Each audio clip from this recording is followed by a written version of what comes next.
मेरी मणिपुर जल रहा है, ये बात कही है मणिपुर के बारे में बॉक्सर मैरी कॉम ने।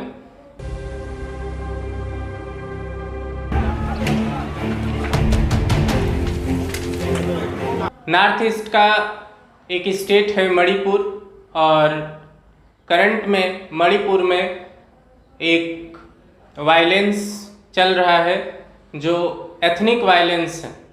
एथनिक वायलेंस का मतलब ये है कि वहाँ पर दो जातियों के बीच में एक विवाद चल रहा है, और ये विवाद चलते चलते इतना बड़ा हो गया है कि अभी करंट टाइम में यह एक वायलेंस के रूप में देखने को मिल रहा है।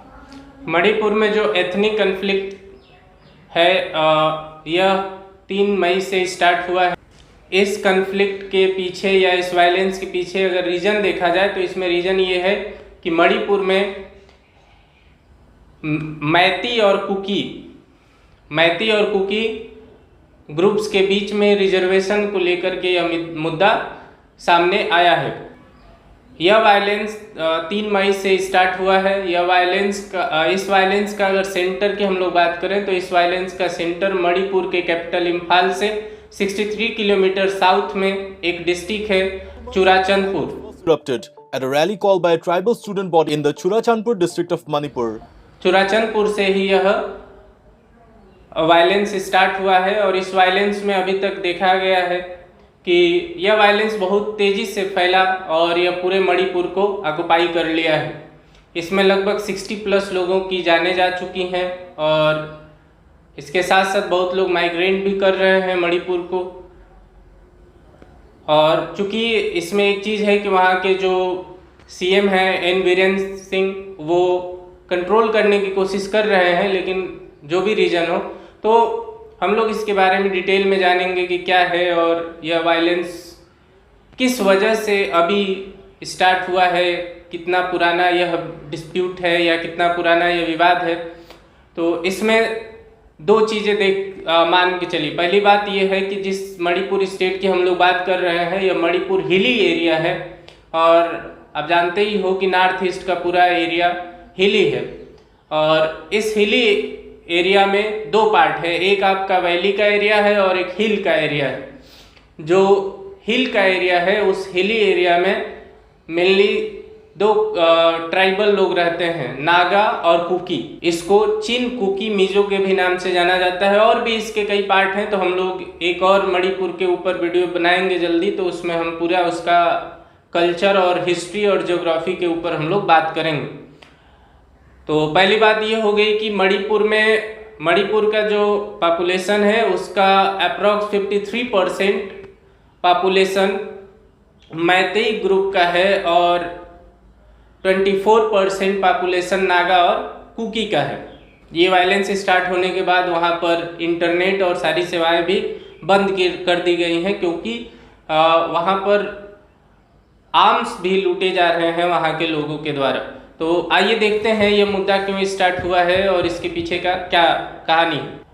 वैसे देखा जाए तो नॉर्थ ईस्ट में एथनिक ग्रुप के बीच में वायलेंस या कन्फ्लिक्ट का जो इतिहास रहा है ये बहुत पुराना इतिहास है। ये वायलेंस होने के पीछे का जो मेन रीज़न है, ये 2 रीज़न है। पहला कि जो वहाँ की लॉन्गेस्ट पॉपुलेशन है, मेजॉरिटी है मैतेई ग्रुप को भी शेड्यूल ट्राइब कास्ट का दर्जा देने की बात कही गई है, पहला रीज़न। और दूसरा रीज़न ये है इसमें गवर्नमेंट लैंड सर्वे जिसका विरोध कुकी कम्युनिटी कर रही है, और मैतेई ग्रुप को शेड्यूल ट्राइब कास्ट में रखने का विरोध भी नागा और कुकी कम्युनिटी कर रही है। मैतेई ग्रुप के लोग ये बोल रहे हैं कि अगर हमें रिजर्वेशन मिलेगा तो हम भी यहाँ के कल्चर को और अपनी चीज़ों को अच्छे से बना के रखेंगे, और हम चाहते हैं कि हमको भी यह दर्जा मिले।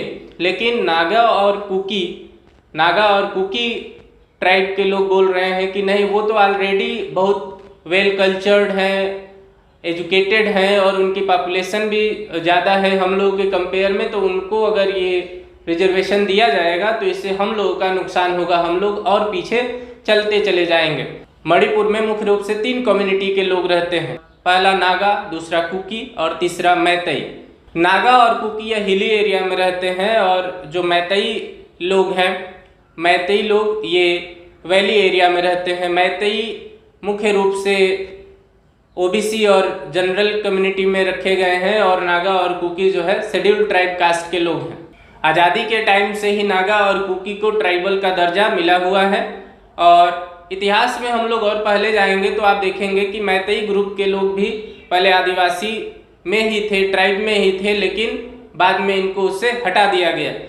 मैतेई लोग 2013 से ही यह डिमांड कर रहे हैं कि हमको भी शेड्यूल्ड ट्राइब कास्ट का दर्जा मिले, लेकिन उनको मिल नहीं रहा है।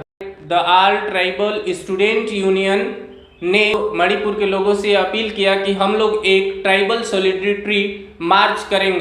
मार्च का जो मेन कारण था मणिपुर हाईकोर्ट का एक आर्डर, जिसमें मणिपुर हाईकोर्ट ने मणिपुर के गवर्नमेंट से ये कहा कि आप सेंट्रल गवर्नमेंट से बात करिए और आप ये बोलिए कि मैती कम्युनिटी को भी ट्राइबल शेड्यूल्ड ट्राइब कास्ट का दर्जा मिले। और नागा और कुकी के लोग जो हैं इसका बहुत विरोध कर रहे हैं। इसके साथ साथ इसमें एक और भी चीज़ थी, जो गवर्नमेंट लैंड सर्वे की रिपोर्ट। इस गवर्नमेंट लैंड सर्वे की रिपोर्ट सबसे बड़ा कारण है इसमें, क्योंकि अभी हाल ही में वहाँ की गवर्नमेंट ने कुकी लोगों को और नागा लोगों को उनके घरों से बाहर निकाल दिया, ये बोलकर कि हम ज़मीन को, वहाँ के फॉरेस्ट को और लैंड को प्रोटेक्ट करेंगे। लेकिन नागा और कुकी लोग बोल रहे हैं कि हम तो शुरू से ही इस एरिया में रहते हैं और हमसे अच्छा इसको कोई प्रोटेक्ट नहीं करेगा।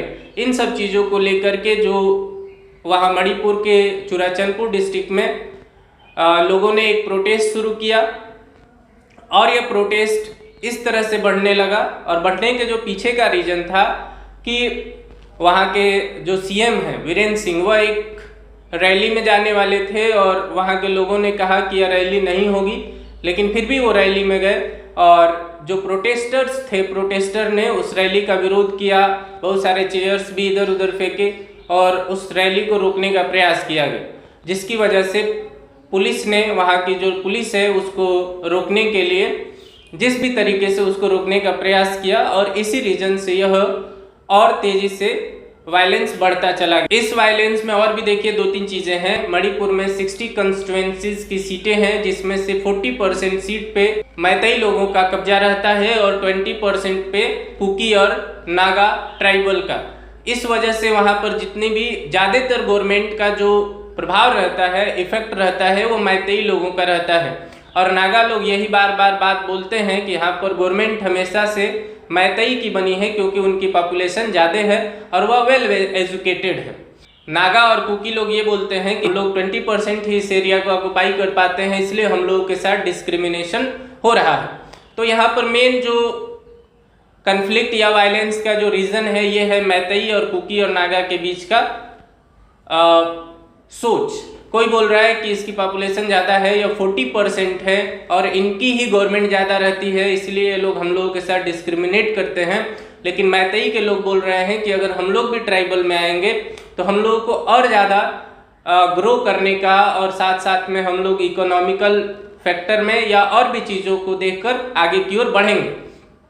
तो दोस्तों, इसमें 2 चीज़ें, गवर्नमेंट को इसमें ये चाहिए कि वहाँ के सिस्टम को कंजर्व करे, अच्छे से नेचुरल रिसोर्स को कंजर्व करे और लोगों की समस्याओं को समझे, क्योंकि जब ऐसे वायलेंस या कन्फ्लिक्ट हमारे सामने आते हैं तो इससे स्टेट के लोग और स्टेट के लोगों के साथ साथ हमारे देश की इकोनॉमी पे बहुत ज़्यादा असर पड़ता है।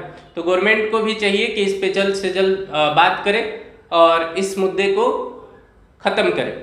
इसके साथ साथ फ्रेंड्स, हम लोग नेक्स्ट वीडियो में बहुत डिटेल में मणिपुर के कल्चर के बारे में बात करेंगे, वहाँ के ज्योग्राफिकल और हिस्टोरिकल सिचुएशंस के बारे में बात करेंगे कि क्या रीज़न है कि ये चीज़ें बार बार हमारे सामने एक वायलेंस के रूप में आती हैं। धन्यवाद।